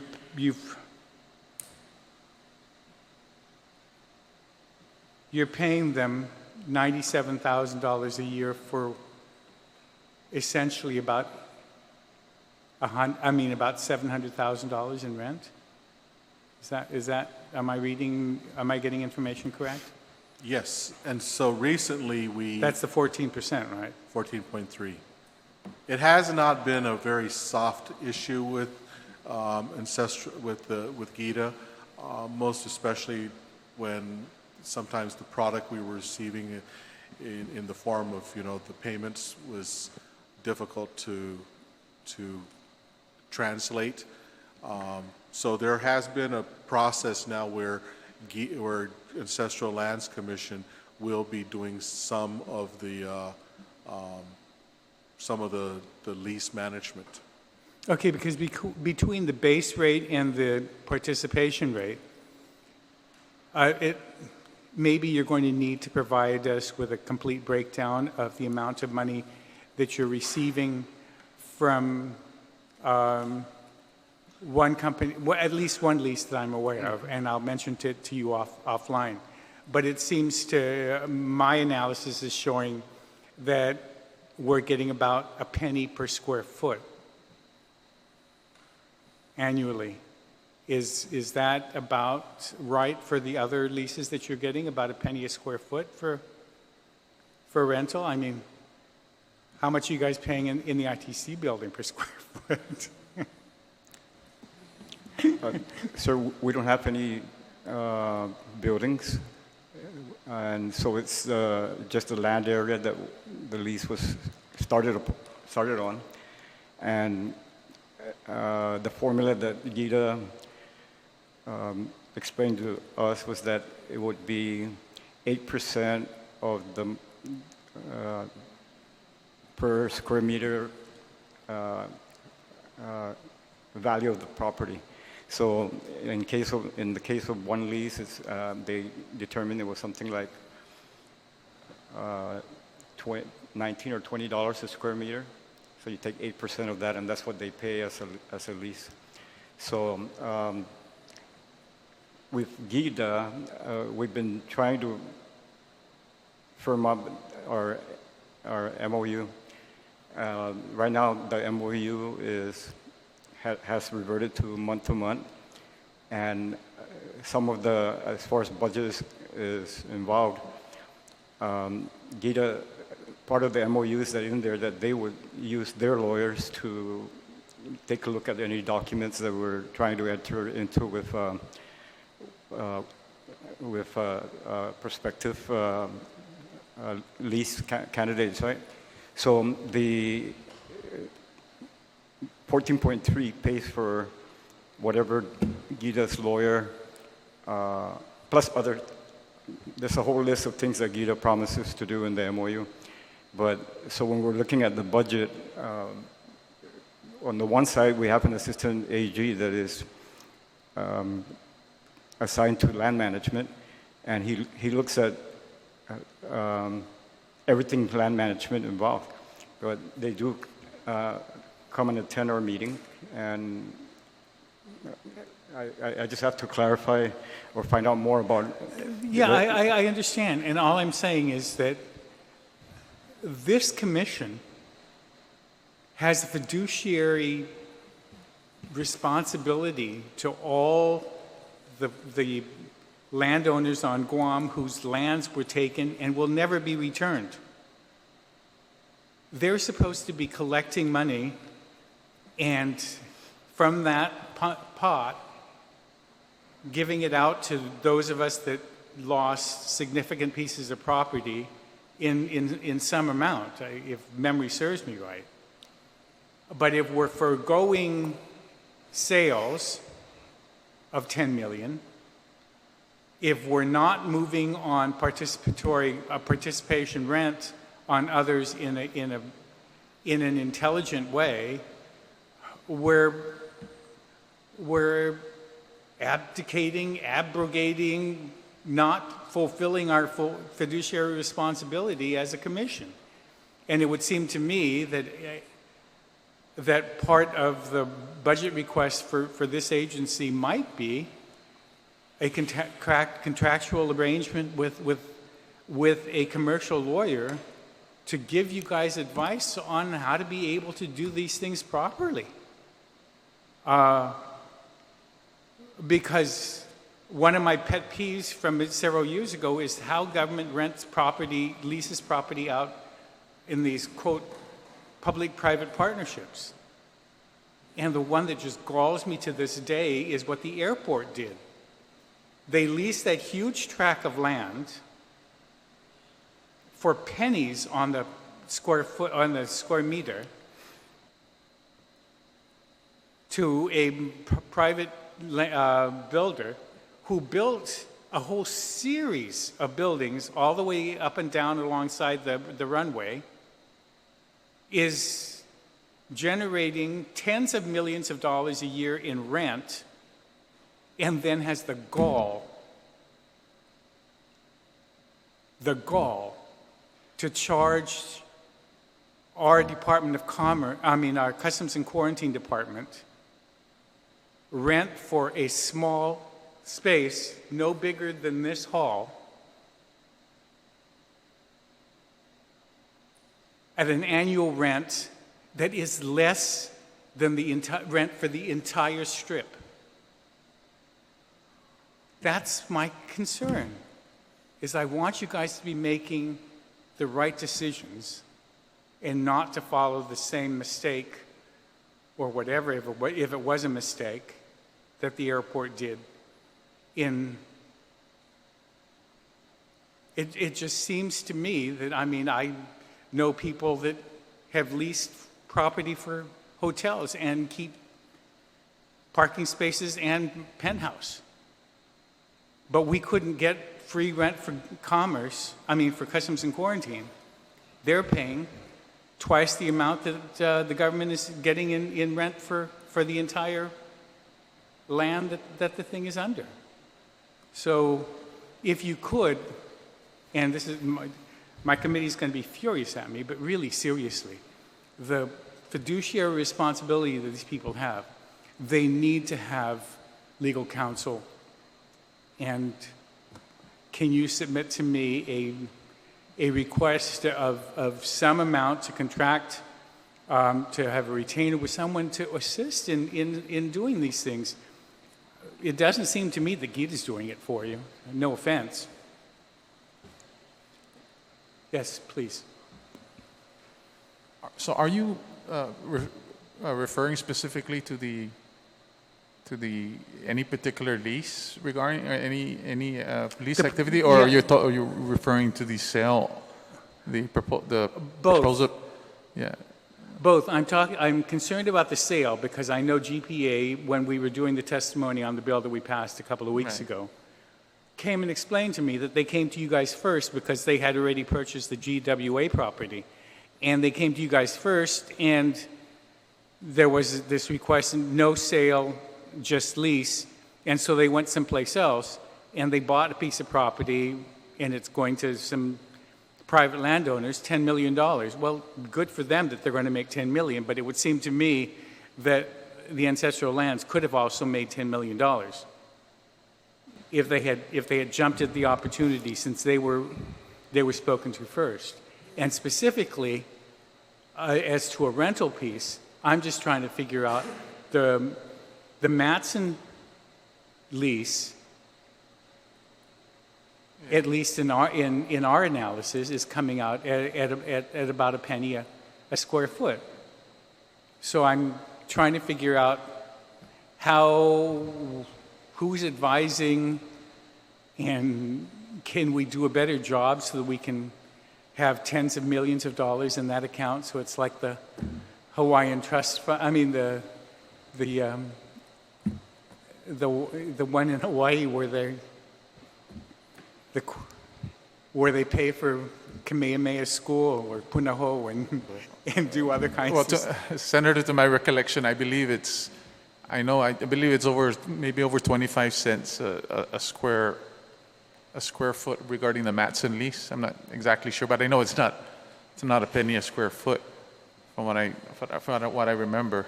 And Gita is basically advising us on what would be the market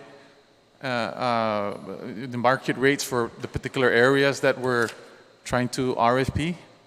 And they basically, we did gripe about that 14.3% way back. I mean, we really did. And we got, former Senator Defunto Ben Pangilinan brought it up to us too. And then just recently we're in discussions with them again with the 14.3%, but they seem to have justified that 14.3%. So we're basically on a month-to-month MOU with them. So we can still work something out. And some of the services that they're doing, we're taking in-house now. But I see your point. Some of us were for the sale. Some of us did not want to get rid of any of our ancestral lands. So it was a tough decision, very tough decision. Some of us wanted to sell. Some of us said, no, we don't want to get rid of any of our. Well, I won't belabor the point, but I'm just saying, suggesting that one of the things that you might want is, rather than an MOU or MOA with Gita, if you do a cost analysis to determine whether or not they're the best advisors for you, or whether or not you'd be better served getting a third party. Not that I'm trying to push any business to attorneys outside, but it would seem to me that if we spent $150,000 on retainer fees to a good commercial lawyer to get you good leases, and you had and sales contracts, and you guys had 10 or 15 or 20 million or 30 million dollars in the bank account, that would be a good investment, not only for the agents, for the commission, but more importantly, for the beneficiaries who are supposed to be receiving the money for the benefit of the from the ancestral lands.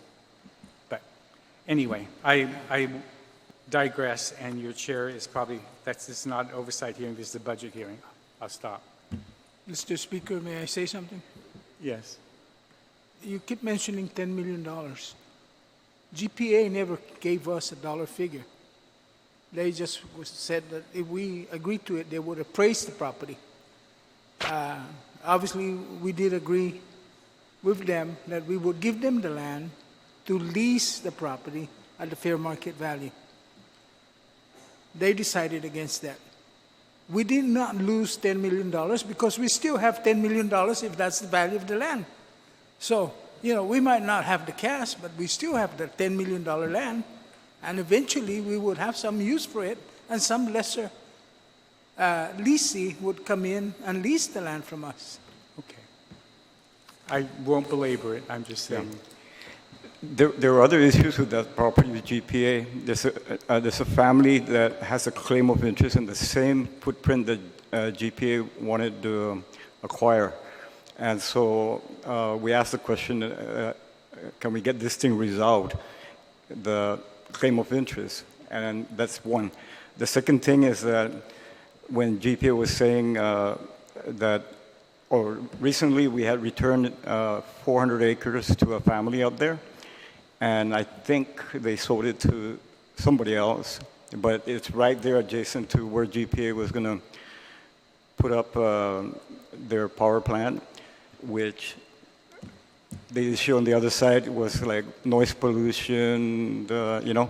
But GPA did say that we're going to bring in state-of-the-art technology that is way different from the old days. And so it's not like, well, as commission members, our dual role is trustees to find highest and best use for the property. So we were, how do you say, the conversation, we wanted to not just automatically say, okay, we sell it to you, because you're right, we have to take care of the dispossessed landowners that will may or may not ever get their land back. So there was a conversation going, but the last meeting that we requested to further the conversation, they only sent, the only person that showed up at the meeting was Ms. Luntialco, and that was to tell us that never mind, we already found a property. So there was, you know, it was...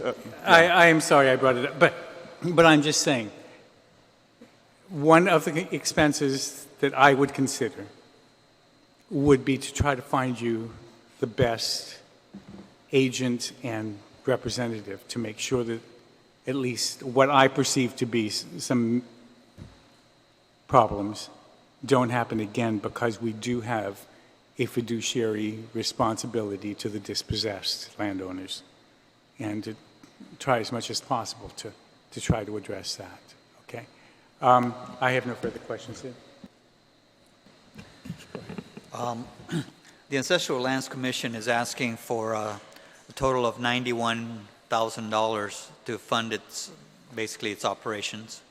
And that's coming from the general fund. It seems to me that the Ancestral Lands Commission is very much like the Chamorro Land Trust Commission. And you guys generate your own money. There's really no reason why you should be subsidized by the general fund.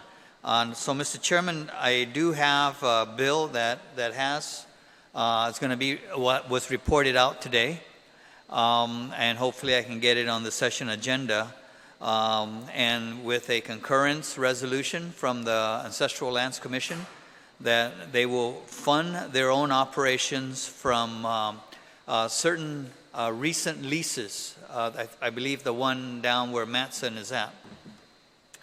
And so that's going to free up $91,000 in general fund money, which I hope will be considered to be able to put back into the Department of Land Management to let them basically meet their needs. And on the same token, I hope that the Ancestral Lands Commission, now that you'll have your own funding source, will be able to pay for, out of the revenues that you generate, for the $91,000, plus maybe a fair share of the legal services that you are currently getting, which Chamorro Land Trust is paying for completely. So I think there's going to need to be some collaborative effort there. And so that's going to be my recommendation on this budget. Mr. Chairman, did you? Yeah, thank you for that bill. We, on our resolution supporting the bill, we didn't see any language having to do with administrative costs and operational costs. So in our resolution, we recommended that also be clarified in the bill. But we definitely agree with the bill. Previously, our hands were tied. We couldn't touch that money. It had to just come straight into the fund, the Right. trust fund. Yeah. Okay. And So- just one final point, and I don't want to belabor the point about the, basically the services that you're getting from GITA. And personally, I would put it out on an RFP. I mean, unless there's the belief that you have to go to GITA to get, these kind of services. I say put it out on an RFP and see who will offer you the best services at a competitive price. We did in your oversight last year. You did inquire about this 14.3 is like way above. Right. And GITA's administrator, Mr. Rojas, wrote us, what's that, a two-pager? A memo describing that the 14.3 is not just, doesn't just include trying to, lease the land out. They had a lot of stuff that they put in there. So, go ahead. Well, including the expenditures that they encounter when they do the RFP process and some of the legal fees or some of the protests, I think they absorb those costs. And like there's one particular huge one we did up at Finagayan area. And then it ended up after 4 years that we had to close it down because of new legislation. So they said that's why they're justifying the 14.3% because of those type of particular scenarios where they will use a lot of their energy and legal aspects of the RFP, and they would lose out. So, but I do agree that initially maybe we can RFP the arrangement, and GITA could probably keep the portion that when they issue out the RFPs and get the candidates in and conduct interviews, right? But we'll discuss. I think we'll into it for sure. keep trying to drop that cost down. And Okay. All right. yeah. I don't have any. If I may say something, we are also considering as a commission that anything that GITA has their hands in, and it's a continuous, ongoing concern type, that once it's going, we could take it away from GITA. Once our contract with GITA terminates for that particular, and we would handle it ourselves.